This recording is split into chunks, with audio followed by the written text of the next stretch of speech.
Vamos a hacer un ensayo. Música. Son todas de 1900. Buenos Aires, París. París, Buenos Aires. Son dos inmigrantes que se mandaban postales en Buenos Aires, que armaban su correspondencia. Correspondencia también entre ciudades. Pero no es precisamente correspondencia entre ciudades, yo diría analogía entre ciudades. ¿No? Y además habría que corregir esa idea de que es solamente París el tema de la modernización, porque ya tenemos. Esto es modernización y no es París.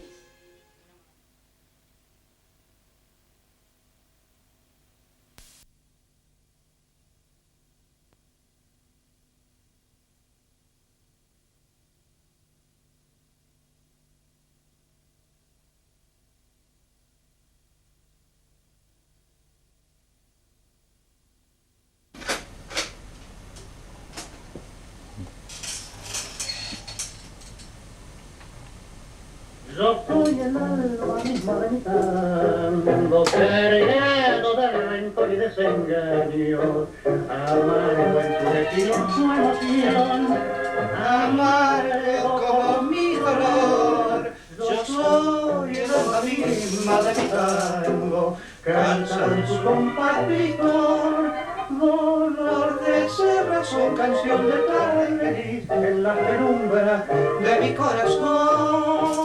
Vacía se ha quedado ya mi copa, que el vino del recuerdo debe dar. La espero febrilmente como ayer, la busco con inútil ansiedad. Mi beso se quedó en la boca, se cogió tu boca que limpió y dejó en mi soledad. ¿Hola? ¿Cómo estás? Me alegro. ¿Bien? Buena. No, ¿en serio? Sí, está eligiendo la música para la película. Sí, te paso. Bueno, nos vemos. Chao. Teléfono.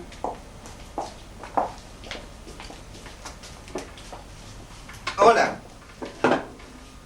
Ah, ¿qué decís? Sí, el 22. Sí.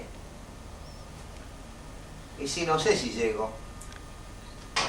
Sí. Puede ser.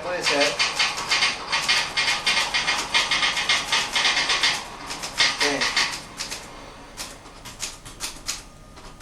Bueno. Te llamo. Chao.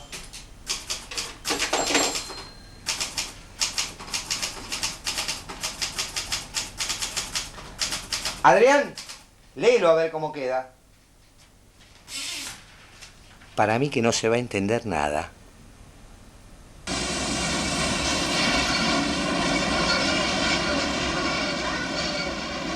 Buenos Aires ha estallado. En cada pedazo de ciudad hay una huella de proyectos truncos que recién ahora, iluminados por la crisis, muestran su contradicción. Mucho tiempo se creyó que hubo un proyecto para Buenos Aires.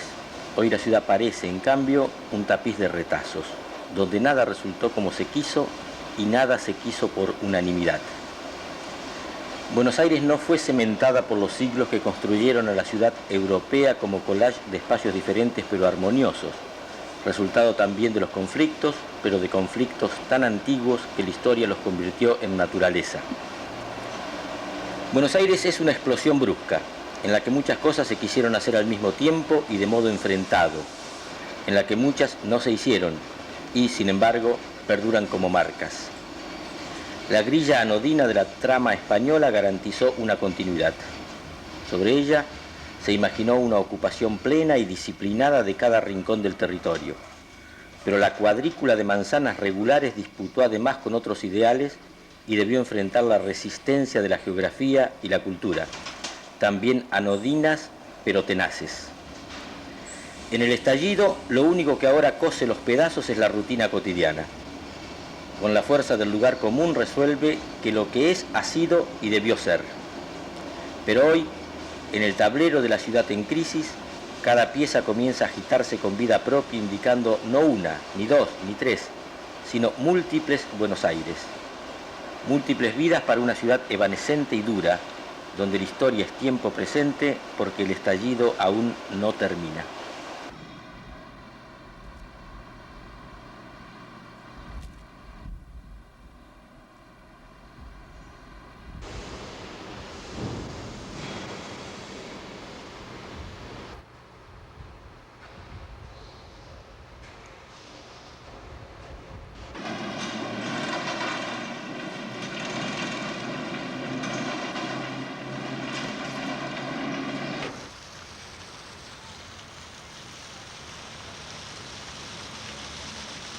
La ciudad de los animales dentro de la ciudad de los hombres, cerca de una plaza dudosa, Plaza Italia, y de un monumento a Garibaldi que los nacionalistas no terminaban de aceptar hacia 1920.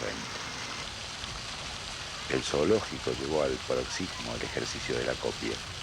Templos que son jaulas, pajareras que evocan kioscos orientales, falso egipcio, falso mozárabe, falso estilo de castillo normando.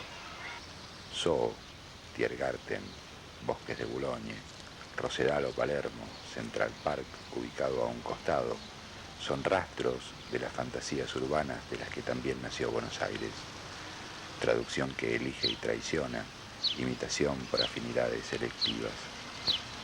En América Latina, Buenos Aires es diferente porque en algunos puntos imitó a fondo, supo capturar lo que atraía a la vista y educaba el gusto en los viajes por las capitales europeas. Solución original a la pregunta indiscreta sobre la originalidad. La ciudad oligárquica necesitaba estos lujos para ser una verdadera metrópoli donde la tierra valiera su peso en oro. Paradojas. En el lugar más caro hay un parque público, una plaza que ocuparon los cabecitas negras durante las tardes de domingo.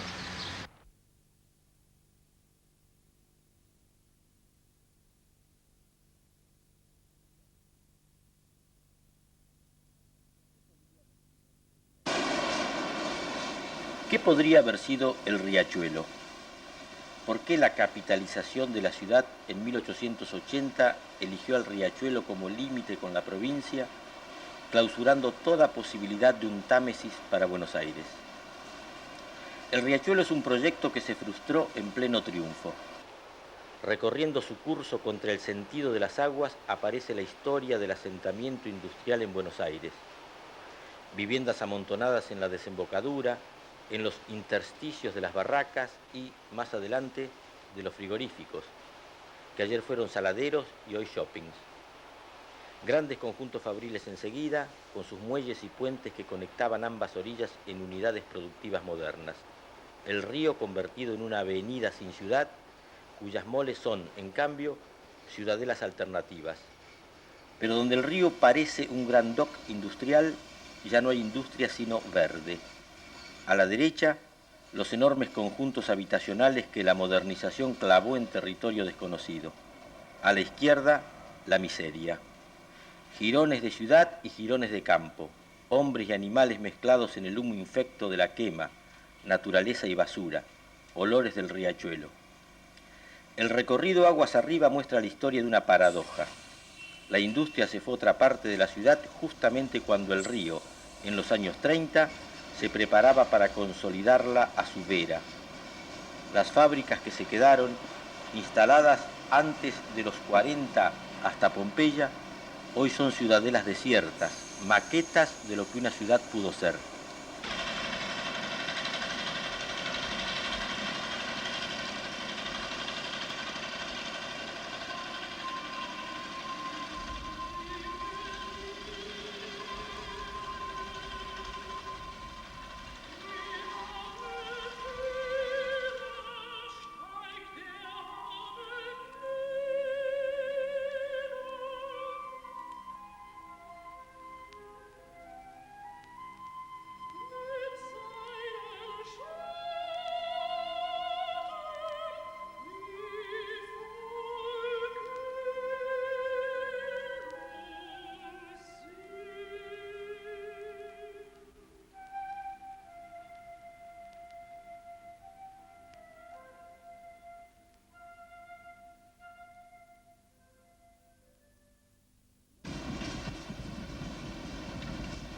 En el norte de la ciudad, Sarmiento fundó Palermo sobre las mismas tierras donde Rosas había construido su caserón. Desde entonces, quizás desde mucho antes, el norte fue un polo de crecimiento para Buenos Aires. En el sur, sobre el riachuelo, la utopía industrial. En el norte, las residencias, el comercio. Sur y norte, zonas diferentes y complementarias por sus intereses, sus funciones, sus habitantes. Peleando con estos proyectos, se sostuvo el ideal de una ciudad homogénea que debía expandirse concéntricamente desde Plaza de Mayo. Los espacios públicos y los servicios distribuidos de manera equitativa compensarían con parques, plazas, bulevares y barrios obreros las desigualdades del crecimiento. A la masa de inmigrantes y criollos, para que fueran gente humilde pero decente, se les ofrecía la pureza de la luz y el verde, una institución cívica de transparencia y disciplina. Se imaginó el Parque de los Patricios como el Palermo de los pobres, con vivero, zoológico, paseos en escala, y el Parque Chacabuco, y el Rancagua, y el Almirante Brown mucho más tarde. En bandos que no siempre formaron del mismo modo, lucharon sin cuartel las ideas, las reglas de la economía, la voracidad de la especulación inmobiliaria. Hubo pequeñas victorias, y por eso hubo una ciudad para la clase media porteña. Ciudad que hoy es ficticia, pero que da una pista para pensar que Buenos Aires podría ser diferente. Son todas de 1900. Dos inmigrantes franceses que se escribían postales en Buenos Aires. Buenos Aires, París, París, Buenos Aires. Una verdadera correspondencia entre ciudades. Yo no diría correspondencia, yo creo que analogía. ¿No? Pero además, me parece que cargar sobre París demasiado, porque no es solamente París, es cierto que es fundamental, pero mira la aduana. Y además es una promesa de modernidad. Sí, parece, mirá qué buenas estás. Aguas Corrientes Belgrano, el mercado de Abasto, los mataderos de Liniers, la del puerto que pusiste. Sí. Entre las cuatro arman una ciudad moderna, pero en el medio había campo que no se mostraba. ¿Qué imágenes eligen para mostrar una ciudad moderna? Arquitectura, instituciones, tecnología. Eso nos puede organizar todo el material. Porque mira el farol que aparece en la medida de mayo, electricidad. Es tecnología embellecida. Y mira esta, París, representación de la tecnología. ¿Qué te parece? Sí, había una que podría servir para eso, que es la de 11. ¿Qué dice ahí? Para llegar a Morón, usted tiene que tomar el tren en esta estación. Y mira, acá hay un montón de estaciones. Mira, el hipódromo, Lomas de Zamora, mira la de Constitución, es Está fantástica, buenísimo, ¿no? está buenísimo. Qué imagen de modernidad tenía. Bueno, pero no es muy distinta a la imagen de modernidad que tenían en los años 70 cuando te ponían Catalinas Norte.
Los italianos, los rusos, los españoles, los judíos, los sirios habían llegado en barco descubriendo la ciudad desde el río.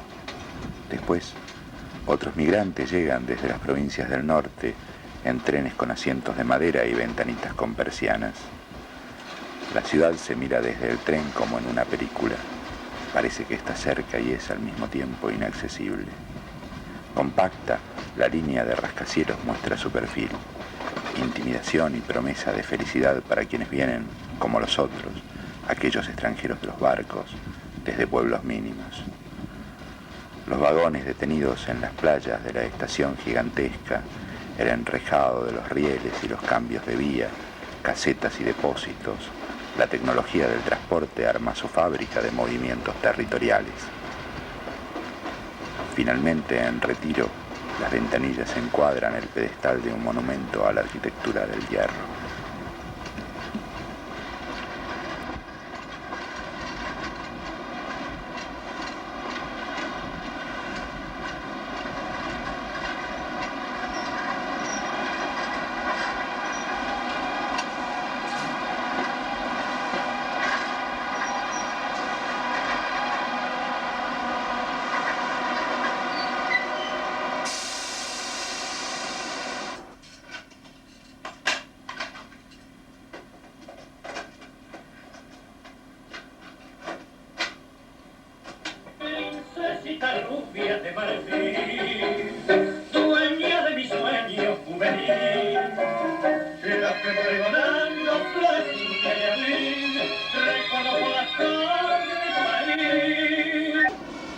De todos los proyectos para Buenos Aires, el modernizador fue el más fuerte.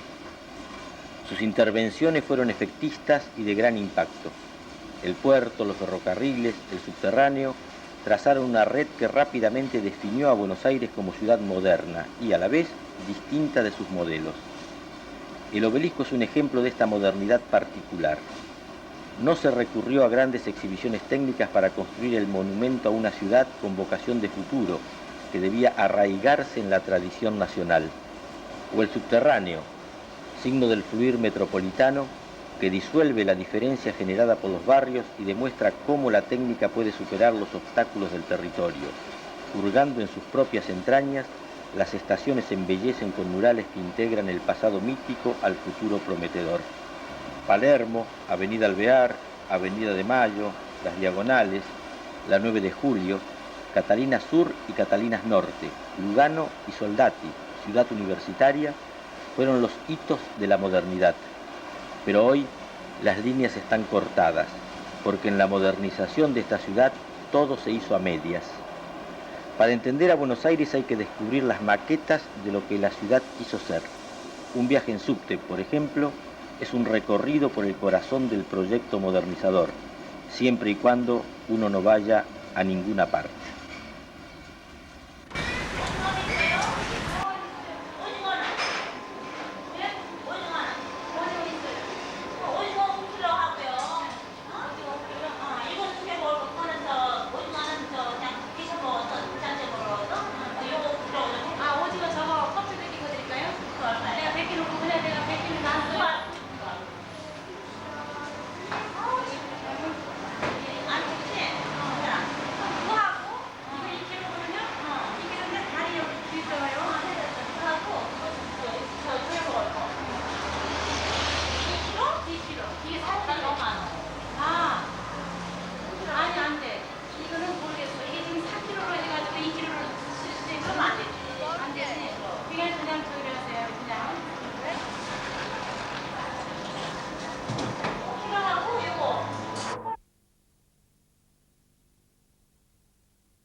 La autopista está rota.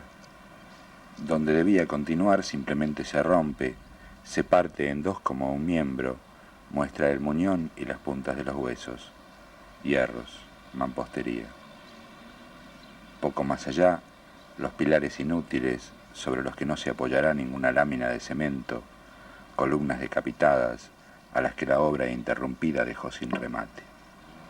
Debajo, los pastos altos muestran la persistencia de la naturaleza pampeana que cubre las ruinas, los rastros de las casas que fueron sus anteriores ocupantes.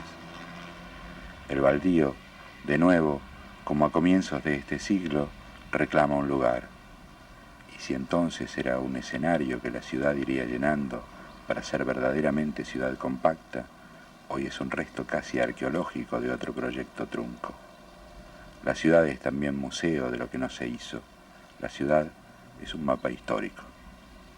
Tengo más historias de barrio viejo, sigue moliendo su cruel desilusión, rodando van los recuerdos de mi vida que no tiene canción. Frente al estallido urbano hay una respuesta nostálgica que se fascina con el modelo antiprogresista de Montevideo y desprecia el despliegue de los años 60 y 70 en Buenos Aires.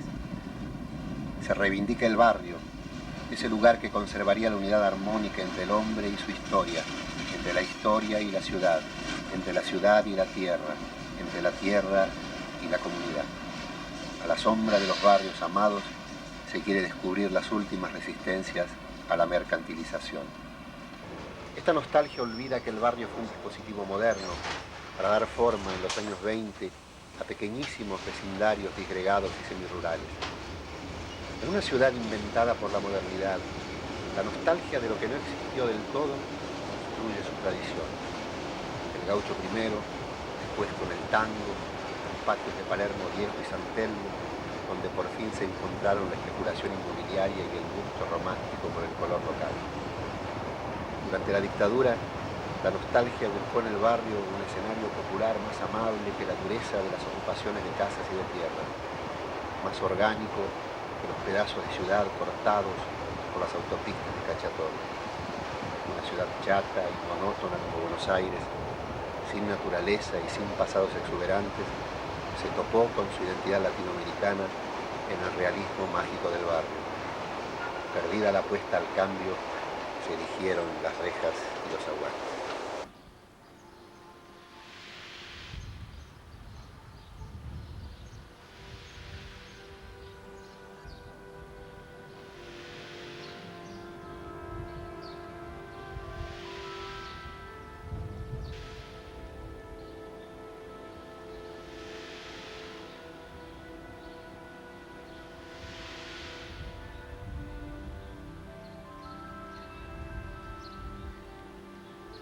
¿Por qué no se puede filmar una pared?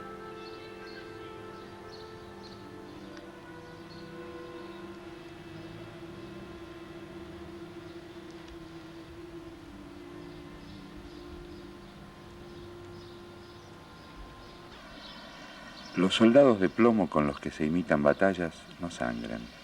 En Recoleta, la muerte de los ricos tampoco tiene la pestilencia, el olor pesado de la fosa que se abre en otros cementerios. Es la ciudad de la muerte consanguínea, el paseo público más privado de Buenos Aires. Como en una miniatura del poder, los edificios, las calles, los templos, son la maqueta de una ciudad donde solo los ricos pueden vivir después de la muerte. El linaje patricio también es la riqueza de los muertos que ocupan la ciudad de Recoleta. Cada familia tiene su casa, cada casa varias habitaciones, nichos pequeños que pueden prestarse a miembros más pobres de la estirpe. El cementerio no es un depósito de cadáveres, sino una escenografía de los esplendores del poder. Club de la muerte, en esta ciudad se encuentran los enemigos de otros tiempos, y quizás la única ocupante escandalosa siga siendo, hasta hoy, Eva Perón. Una excepción a la privacidad de esta ciudad de muertos, tan increíblemente viva, tan poco siniestra, que convive plácidamente con el paseo que la rodea.